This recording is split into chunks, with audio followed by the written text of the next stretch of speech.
오늘 우리에게 주신 하나님의 말씀은 마가복음 14장 71절, 72절 두 절을 함께 읽도록 합니다. 그러나 베드로가 저주하며 맹세하되 나는 너희가 말하는 이 사람을 알지 못하노라 하니 닭이 곧 두 번째 울더라. 이에 베드로가 예수께서 자기에게 하신 말씀 곧 닭이 두 번 울기 전에 내가 세 번 나를 부인하리라 하심이 기억되어 그 일을 생각하고 울었더라. 아멘. 여러분 혹시 악어의 눈물이라고 하는 말을 들어보신 기억이 있습니까? 고대 이집트 나일강에 살았던 악어는 먹이를 먹으면 눈물을 흘린다고 합니다. 많은 사람들은 이렇게 생각합니다. 악어가 먹이를 먹을 때 미안해서 애도하는 마음으로 눈물을 흘린다라고 생각했는데 진짜 그럴까요? 과학자들이 연구를 했습니다. 결과는 아니었습니다. 악어는 눈물샘 아래, 눈물이 흐르는 눈물샘 아래로 지나가는 신경이 이 턱관절하고 같이 한 줄기로 신경이 연결되어 있는 거예요. 그래서 먹이를 삼키려고 턱을 떡 벌리면 눈물샘 신경도 자극이 되어 눈물이 저절로 나오는 거예요. 그래서 잘못 보면 애도하는 마음으로 먹이야 미안해 하고 먹는 것처럼 보일 수가 있는데 아니더라는 얘기입니다. 그래서 글을 쓰는 문학가들은 악어의 눈물을 윗선자를 자칭할 때 사용들을 합니다. 겉으로 눈물을 흘리지만은 속으로는 다른 생각을 하고 온갖 악행을 행하는 그 사람들을 표현할 때 악어의 눈물을 사용하더란 얘기입니다. 사람들도 눈물을 흘립니다. 올림픽에 나가는 거 꿈이잖아요. 금메달을 땄습니다. 너무 기뻐서 본인도 보는 사람들도 눈물을 흘립니다.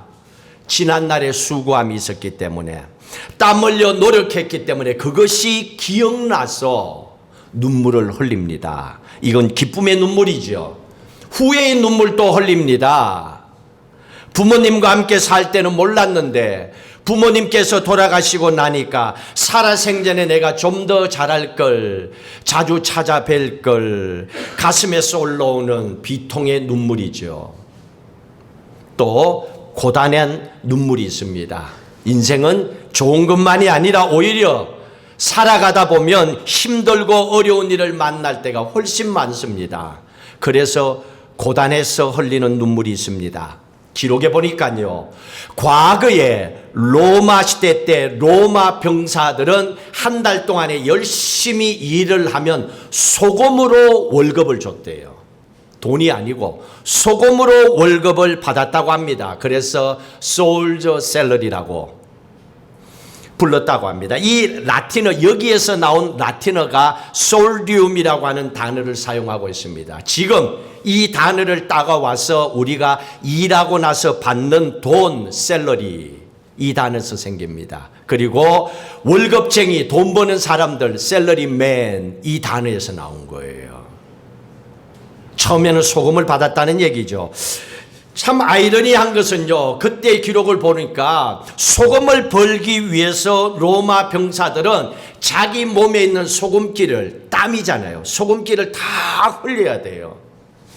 그리고 나서 그것 대신에 얻는 겁니다. 그것만 합니까? 눈물도 흘리잖아요. 힘들고 고달프고 또 죽을 수도 있으니까. 그래서 시인들은 그 당시에 로마 병사들을 소금병정이라 하고 소금병정이라고 하는 시도 있더라고요. 더 아이러니한 것은요, 소금으로 만들어진 것이 소금이잖아요. 소금병정이잖아요. 그런데 이 소금병정은 울면 안 돼요. 울면 눈물이 내려와서 소금이 녹아버리잖아요.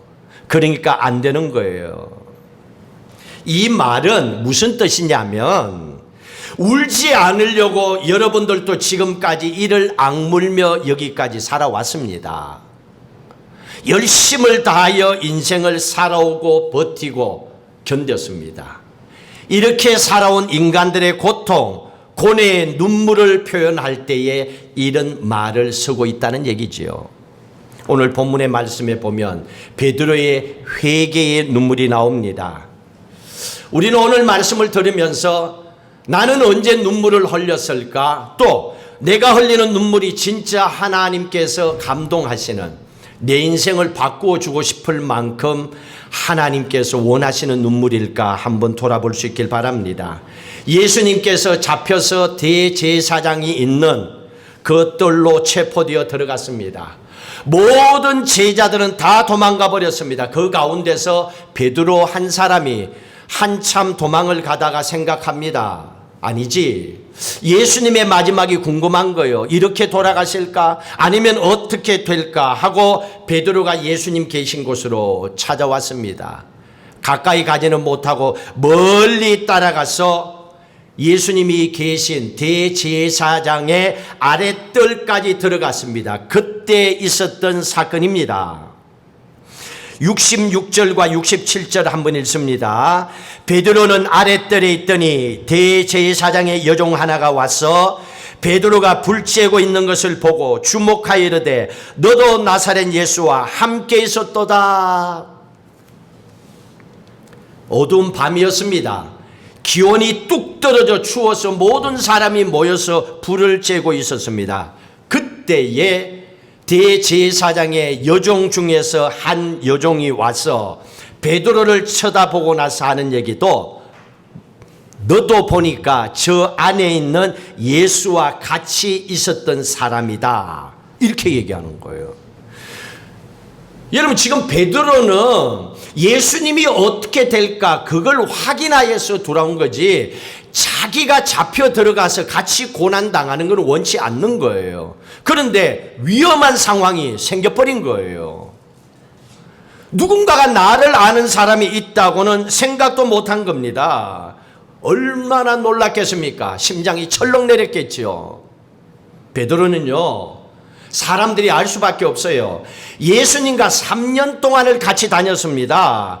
갈릴리, 사마리아, 예루살렘, 온 유대, 그리고 다시 북쪽 갈릴리까지 예수님과 늘 같이 다닌 거예요. 예수님께서 설교할 때도, 예수님이 병든 자를 고칠 때도, 귀신을 쫓아보낼 때도, 기적을 행할 때도 항상 그 옆에 있었던 사람이 베드로였어요. 그러니까 주위에 모인 사람들은 예수님을 보면 저절로 베드로가 보여져요. 베드로의 말투, 눈빛, 생긴 거 다 사람들이 알고 있습니다. 그런데 베드로 자신만 그걸 몰랐던 거예요. 다른 사람들이 나를 알고 있다, 다른 사람들이 예수의 제자인 나에게 관심을 갖고 있다는 걸 베드로만 몰랐던 거예요. 그냥 교회만 갔다 왔다 하면 되는 거지, 세상 사람들이 나를 뭘 알겠어. 베드로가 그렇게 생각한 겁니다. 그런데 사람들은 베드로를 잘 알고 있었습니다. 베드로의 말투, 몸짓, 행동 다 알고 있었죠. 쭉 지켜봤으니까. 그러니까 여러분, 그리스도인들은 주위에 사람이 관심 없는 것 같지만은 아니에요. 굉장히 많은 사람들의 관심 속에서 여러분들이 살아가고 있다는 걸 생각을 하셔야 됩니다. 성경의 창세기에 보면 아브람과 롯, 조카 롯이 나옵니다. 완전히 반대의 삶을 살았습니다. 한 사람은 같이 더불어 살아가는 사람들에게 굉장히 큰 영향력을 입혔던 사람이고, 한 사람은 기억도 안 나는 사람, 전혀 그냥 관심이 없는 사람으로 살다가 갔습니다. 아브라함을 하나님께서 가나안 땅에 보냈습니다. 거기서 수십 년 동안의 믿음 생활을 행복하게 잘했습니다. 그런데 나이가 들자 아내가 하나님께서 부르심을 받고 세상을 떠났습니다. 이제 아내의 장례를 치러야 되는데 매장지가 없는 거예요. 나그네가 무슨 매장지가 있겠습니까? 아주 곤란하고 걱정스러운 일이 생겼습니다. 이때 그 가나안 땅에 살고 있는 원주민 헷 족속들이 이렇게 얘기합니다. 창세기 23장 6절의 말씀을 같이 읽도록 합니다. 23장 6절 같이 읽습니다. 내 주여 들으소서. 당신은 우리 가운데 있는 하나님이 세우신 지도자이시니 우리 묘실 중에서 좋은 것을 택하여 당신의 죽은 자를 장사하소서. 우리 중에서 자기 묘실에 당신의 죽은 자 장삼을 금할 자가 없으리이다. 이렇게 얘기합니다. 참 기가 막힌 거죠. 지금 이방 나라 핵족속 이 사람들이 이 아브람을 어떻게 부릅니까? 내 주여 이렇게 부릅니다. 주인이라고 부릅니다. 그리고 또 하나님이 우리 가운데 세워주신 지도자입니다. 이렇게 얘기합니다. 당신이 우리의 지도자요, 당신이 우리의 주인이라고 합니다. 여러분, 이런 일이 있을 수 있습니까? 여러분, 우리는 솔직히 괌의 이방인들이잖아요. 괌 사람이 아니잖아요. 그런데 괌에 있는 사람들이 우리를 보고 그러는 거예요. 당신이 내 인생의 주인이다. 당신은 지도자다. 나를 도와달라. 왜냐고? 내가 지켜보니까 당신은 그렇게 살아왔다. 아브람은 이 가나안 땅에 살고 있는 핵족속 여러 사람들에게 굉장히 큰 영향력을 입히며 살아온 사람이었고, 아브람의 삶을 통하여서 많은 사람들이 감동을 받았기 때문에 아브람이 어려움에 처해 있을 때에 이 사람들은 기꺼이 아무 땅이나 쓰라고, 우리 중에서 아무도 거절할 사람 없다고. 그러나 아브람은 값을 치르고 땅을 사서 장례를 치르지요. 그런가 하면 조카 롯은 어떻습니까? 좋은 땅, 지금 보기에 좋은 땅, 소돔 땅에 가서 살았습니다. 그런데 여러분들이 아시는 것처럼 질문하겠습니다. 소돔 땅이 왜 망했어요? 왜 망했어요? 얘기해 보세요. 성경대로. 왜? 10명의 의인이 없어서 망했어요. 맞지요? 의인 10명이 없었어요. 다시 말하면 믿음으로 살고자 결단한 사람 10명이 없었어요. 그럼 한번 따져봅시다. 롯의 조카, 아내, 딸 둘, 사위 몇 명이에요? 기본적으로 6명은 먹고 들어간 거잖아요. 왜? 믿음의 사람이니까. 그동안에 신앙생활에 왔으니까 누가 보더라도 진짜 괜찮은 믿음의 사람이라고 생각한단 말이에요. 6명. 그러면 몇 사람이 필요합니까? 4사람만 전도하면 되잖아. 4사람 전도를 못해서 망했습니다. 그리고 이 6사람, 이 가족을 한번 생각해 보세요. 이 가족을 생각해 보면 이들의 삶이 어떤가 보십시오. 2명의 사위, 잘 우리가 만나보지는 못했지만은 정상적인 신앙인이 아니었을 거라는 걸 간접적으로 볼 수 있습니다. 또 2 딸은 믿음의 가정에서 컸지만은 세상살이에 시달려서 제대로 믿음 생활 못했던 여인들이라는 걸 볼 수 있습니다. 왜? 10명 찾는데도 못 들어갔으니까. 충분히 들어갈 수 있는 믿음 생활을 해야 되는데. 그리고 여기에서 한 가지 몰랐던 건요, 그 소돔 땅에 살고 있는 많은 사람들이 이민을 왔잖아요.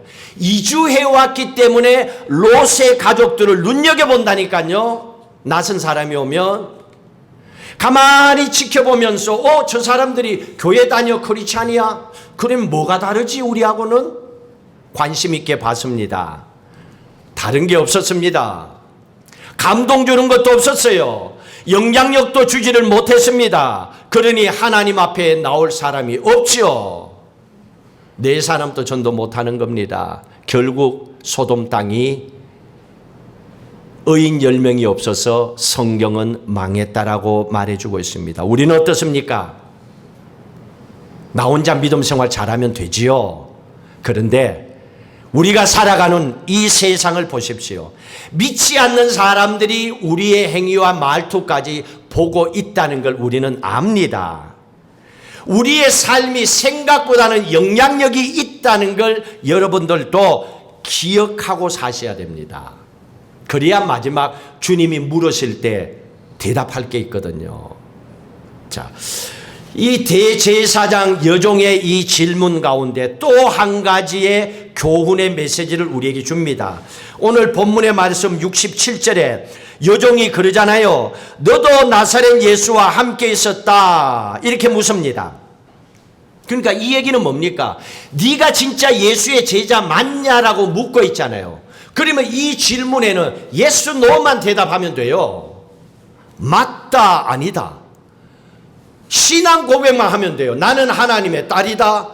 나는 하나님 모른다. yes, no만 하면 돼요. 지금 신앙의 고백을 묻고 있습니다. 그런데 잘 대답해야 돼요. 요거 잘못 대답하면 죽고 사는 게 결판나요. 만약에 베드로가 여기에서 맞다, 나 예수의 제자 맞다, 예수 안다라고 하면 잡혀서 대제사장의 뜰로 가서 예수님과 함께 재판받고 신문받고 육체적인 고통을 당하고 십자가에 같이 함께 못 박혀 죽을 수 있어요. 근데 만약에 여기에서 나는 모른다 하면 열려있는 문으로 도망가면 끝이에요. 항상 인생에는 두 길이 있습니다. 믿는 사람이든 믿지 않는 사람이든 여러분 스스로가 선택할 수 있는 길이 있습니다. 베드로는 여기에서 실패했습니다. 그래서 베드로 스스로가 자기의 실패한 인생을 돌아보면서 스스로 후회하면서 그때의 상황이 기억에 남았어서 자기의 가슴을 너무너무 아프게 했기 때문에 오늘 우리에게 사무친 후회의 마음을 베드로 전서를 통하여 이렇게 전해주고 있습니다. 베드로 전서 말씀을 보십시오. 3장 15절. 3장 15절 함께 읽습니다. 너희 마음에 그리스도를 주로 삼아 거룩하게 하고 너희 속에 있는 소망에 관한 이유를 묻는 자에게는 대답할 것을 항상 준비하되 온유와 두려움으로 하고. 베드로가 지금 얘기하고 있잖아요. 너희들의 소망에 관한 이유를 누군가가 너에게 물으면 그 묻는 사람에게 대답할 말을 항상 준비해라. 무슨 말입니까? 깨어서 기도해라. 먹고 살기 바쁘다만 하지 말고 그래도 기도할 시간 있지 않냐. 안 되면 화장실에서라도 기도하라는 얘기지요. 있다는 얘기입니다. 소망을 가지고 대답을 해주라는 얘기입니다. 그런데 베드로가 돌아보니까 자기 자신은 오늘 이 말씀 하면서도 영적으로 깨어있지 못했다는 걸 고백하는 거예요. 나도 이런 인생을 살았다. 그러니까 오늘 성경을 보는 당신들은 나처럼 실패하지 마시고 소망에 관한 어떤 이유를 묻는 사람이 있다면 항상 대답할 말을 준비하십시오. 그렇게 교훈의 메시지를 던져주고 있습니다. 자, 오늘 본문의 말씀에 보니까 불행하게도 베드로는 예수님을 3번 부인했습니다. 68절의 말씀에 보니까 같이 한번 읽을까요? 68절. 베드로가 부인하여 이르되 나는 내가 말하는 것이 무엇인지 알지도 못하고 깨닫지도 못하겠다 하며 앞들로 나갈새 도망간 겁니다. 무슨 말인지 알지도 못하고 깨닫지도 못한다. 이 거짓말이잖아요. 급하면 거짓말은 이렇게 합니다. 여종이 물은데 모른다고 합니다. 그런데 이 계집종도 또 사람도 잘 만나야 돼. 이렇게 되면 그냥 끝내고 들어가면 되잖아요. 근데 얘는 성격이 끈질긴가 봐. 자기만 안 하고 주위에 있는 사람들 끌어모아요. 그 다음에는 69절 같이 읽습니다. 여종이 그를 보고 곁에 서 있는 자들에게 다시 이르되 이 사람은 그 도당이라 하되. 옆에 있는 사람들을 불러갖고 아저씨 아줌마 이봐 이 사람 당신 본 적 있지? 지금 이 얘기했다는 거예요. 그러니까 옆에 있는 사람들이 관심 없다가 관심 있게 보니까 본 듯해. 예수님 설교할 때 같이 있었어. 병자를 고칠 때 같이 있었어. 그러니까 옆에 있는 사람들도 그걸 보고 맞아 저 사람 내가 본 적이 있어. 저 예수와 같이 있었어. 그런 거예요. 그런데 베드로가 또 얼마나 급했으면 이때는 좀 두려웠는가 봐요. 70절 또 이렇게 부인합니다. 읽습니다. 또 부인하더라. 조금 후에 곁에서 있는 사람들이 다시 베드로에게 말라되 너도 갈릴리 사람이니 참으로 그 도당이라. 이 주위에 있는 사람들이 또 물러나지 않고 또 한 번 더 묻습니다. 너 말투를 보니까 갈릴리 사람 맞네. 여러분 말투 보면 알잖아요. 부산 사람 금방 찾아요. 말투. 서울 사람들은 잘 몰라. 뭐 나도 서울말 이렇게 흉내는 내지만 표시는 나잖아요. 그러니까 말투만 들어도 알잖아요. 이 갈릴리 사람은요 억양이 달라요. 그러니까 사람들이 아는 거예요. 너도 갈릴리에 사는 사람이라고 얘기하는 거예요. 말투가 정확하니까. 내가 분명히 너를 봤다. 그런데 왜 거짓말하느냐. 질문하는 사람들이 화가 난 거예요. 맞는데 아니라고 그러니까. 여러분 부부는 이렇게 싸우는 거예요. 맞다니까 아니야. 했다니까 안 했다니까. 이러니까 이제 싸움 되는 거예요. 이렇게 지금 하는 거예요. 자, 그래서 베드로가 삼세판이라고 한 번 더 부인합니다. 이 그냥 부인이 아니야. 이거는 확실하게 목숨을 건 부인이야. 71절 이렇게 또 거부합니다. 읽습니다. 그러나 베드로가 저주하며 맹세하되 나는 너희가 말하는 이 사람을 알지 못하노라. 조금 심하죠. 저주 맹세. 근데 교회 다니는 사람들 중에서는 아직까지 저주 맹세하면서까지 이런 사람은 잘 보지는 못했어요. 근데 베드로는 아주 심각했는가 봐요. 진짜 죽을 수 있겠다 하는 이런 마음이 있었던 것 같아요.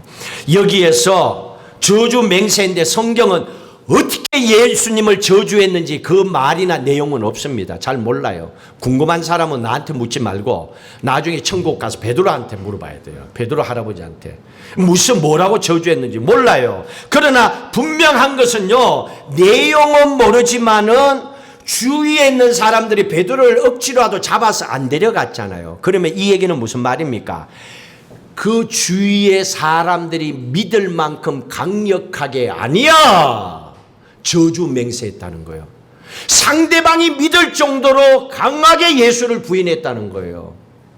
여러분 교회 다니는 사람들도 자기가 살기 위해서 이렇게 할 수 있는 사람들도 있을 거라는 거지요. 자, 그런데 이런 상황 속에 베드로는 저주 맹세하고 도망갈 때에 예수님은 어땠습니까? 예수님은요, 그 제자도 가슴에 품고 사랑해주고 있습니다. 그리고 예수님께서는 61절, 62절 보세요. 이러고 계십니다. 같이 읽습니다. 61절. 침묵하고 아무 대답도 아니하시거늘 대제사장이 다시 물어 이르되 네가 찬송받을 네 아들 그리스도냐? 예수께서 이르시되 내가 그니라. 인자가 권능자의 우편에 앉은 것과 하늘 구름을 타고 오는 것을 너희가 보리라니라. 이 질문 앞에 예수님은요 아주 간단하게 정확하게 그렇게 얘기하십니다. 내가 그니라. 깔끔해요. 변명은 항상 길어요. 설명을 보태야 되니까. 그러니까 있는 그대로를 하면 yes, no의 대답이 나옵니다. 내가 그니라. 예수님께서는 자기 정체성을 내가 누구인지를 있는 그대로 인정합니다. 그리고 하늘에 계신 아버지가 내 아버지다라고 인정합니다. 그리고 사랑하는 제자도 버리지 아니하고 가슴에 품고 사랑해 주십니다. 예수님의 모습입니다. 그런데 베드로는 그 일을 알지 못하고 자기가 살기 위해서 예수님을 3번 부인하고 도망갑니다. 한참 도망가다 보니까 숨이 껄떡거릴 거 아니에요. 숨을 좀 돌려야지. 한참 도망가다가 아무도 사람 없는 곳에 멈췄었을 거예요. 사람이 두려웠으니까. 혹시 따라오는가 두려웠으니까. 골목 어귀에 서서 혼자서 숨을 돌리다가 베드로가 생각해 봅니다. 그런데 그 상황에 자기의 귓전에 자기의 귓가에 들려오는 소리가 있었습니다. 72절입니다. 이게 중요한 겁니다. 같이 읽습니다. 닭이 곧 두 번째 울더라. 이에 베드로가 예수께서 자기에게 하신 말씀 곧 닭이 두 번 울기 전에 내가 세 번 나를 부인하리라 하심이 기억되어 그 일을 생각하고 울었더라. 쉬고 잠시 숨을 돌리는데 닭이 우는 소리가 들린 거예요. 그 우는 소리를 듣는 그 순간에 예수님께서 하신 말씀이 다 기억이 나는 거예요. 그래서 여러분, 부모가 자식들에게 얘기를 하잖아요. 지금 안 듣는다고 열받지 마세요. 계속 얘기하면 언젠가 지 인생 살다가 그 말을 기억하고 살 때가 있어요. 아직까지 덜 답답해갖고, 아직까지 살만하니까 그 말이 소중한 줄 모르고 사는 거예요. 근데 인생 살다가 바닥까지 가보세요. 뭐라도 잡아야 되겠다 생각하면, 이때 부모라도 계셨으면, 그렇게 생각하다 보면 그 부모님이 하신 말씀이 생각이 나요. 왜? 이제는 인생 끝이니까. 베드로가 지금 그런 자리에 서 있는 겁니다. 그러니 예수님의 말씀이 기억나는 거예요. 그 순간에 말할 수 없는 그 슬픔이 자기의 가슴에 울컥하고 오는 거예요. 그 자리에서 다리가 힘이 풀리고 무릎을 꿇고 웁니다. 기억나게 하고 생각나게 하는 거 내가 아니에요. 야, 이놈아, 너는 엄마가 얘기한 것도 기억도 못하냐? 기억 안 하지? 당연한 거예요. 기억은 사람이 하고 싶어서 해주는 게 아니에요. 성경은 분명히 얘기합니다. 성령 하나님께서 기억나게 하신다고 그랬습니다. 성령 하나님께서 기억나게 하신다. 있는가 볼래요? 요한복음 14장 보세요. 요한복음 16장입니다. 14장이 아니고 요한복음 16장 4절, 15장, 16장, 14, 15, 16장은 성령에 대해서 쓰신 말씀입니다. 16장은 성령께서 하시는 일입니다. 그 가운데서 16장 4절 같이 읽습니다. 오직 너희에게 이 말을 한 것은 너희로 그때를 당하면 내가 너희에게 말한 이것을 기억나게 하려 함이요. 기억나게 하려 함이요. 누가? 성령 하나님께서 하신 말씀을 기억나게 하시는 거예요. 그러면 베드로가 뭘 기억했을까요? 닭울음 소리를 들으면서 베드로가 자기가 지금까지 예수님과 함께 했던 걸 기억했을 거 아니에요. 베드로가 어떻게 했습니까? 함께 최후의 만찬을 나눌 때 모든 사람들이 떠나간다 하더라도 나는 죽을지언정 절대로 주님을 버리지 않고 떠나가지 않습니다. 내 손에 장을 찢으십시오 할 정도로 장담했습니다.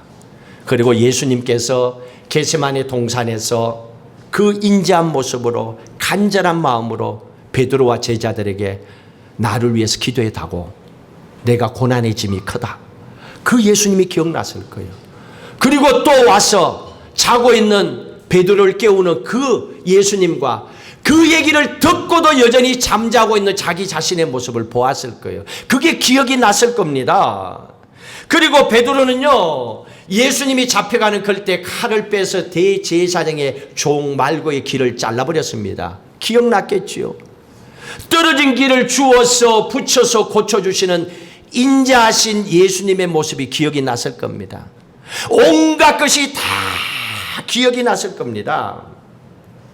그걸 기억하면 기억할수록 지금 도망치고 있는 자기의 모습을 생각하면서 너무 견딜 수 없어서 통회하고 회개하는 눈물을 흘리고 있는 겁니다.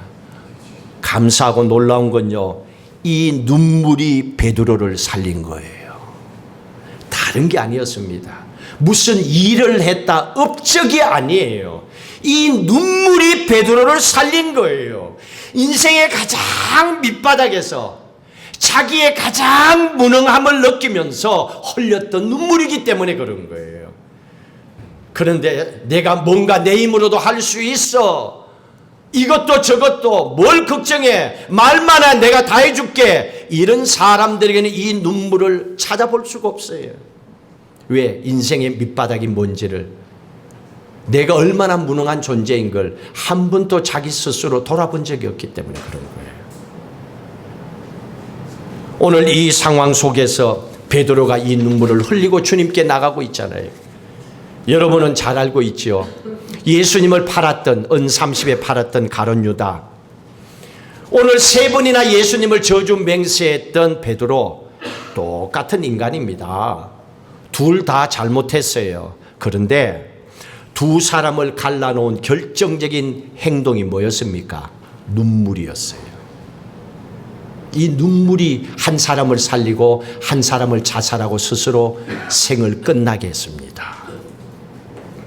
성령께서 기억나게 하시고 생각나게 하시고 깨닫게 하셔서 그 흘렸던 눈물이 이 큰 잘못을 저질렀지만은 다시 돌아서서 사도 베드로로 쓰임을 받을 수가 있었던 겁니다.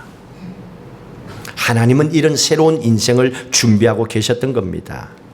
여러분, 성령 하나님께서 언제 가장 강하게 일하고 계십니까? 기도할 때입니다. 기도할 때에 성령 하나님이 가장 강하게 역사합니다. 기도할 때에 우리의 영혼이 가장 정결해집니다.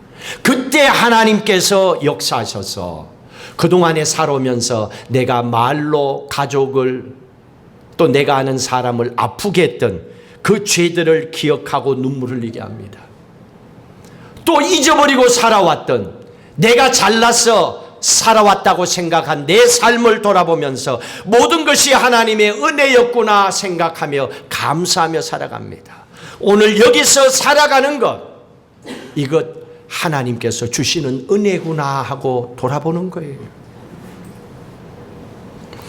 그 기억이 나기 때문에 기도할 때 눈물도 나는 거예요. 그 눈물을 흘리면서 베드로의 그 통의 눈물을 통하여 하나님은 그 영혼을 살렸습니다. 오늘 우리에게도 내 안에서 나오는 그 눈물이 나를 살리는 눈물이 되기를 원하고 계시는 겁니다. 그 마음을 하나님은 우리에게 부어주고자 원합니다. 그런데 오늘 우리가 살아가는 이 세상은 눈물이 메말라 있는 세상이에요. 우는 걸 별로 볼 수가 없어요. 싸우는 것만 더 봐요. 울고 싶어도 울지 못하는 세상 가운데 살아가고 있습니다.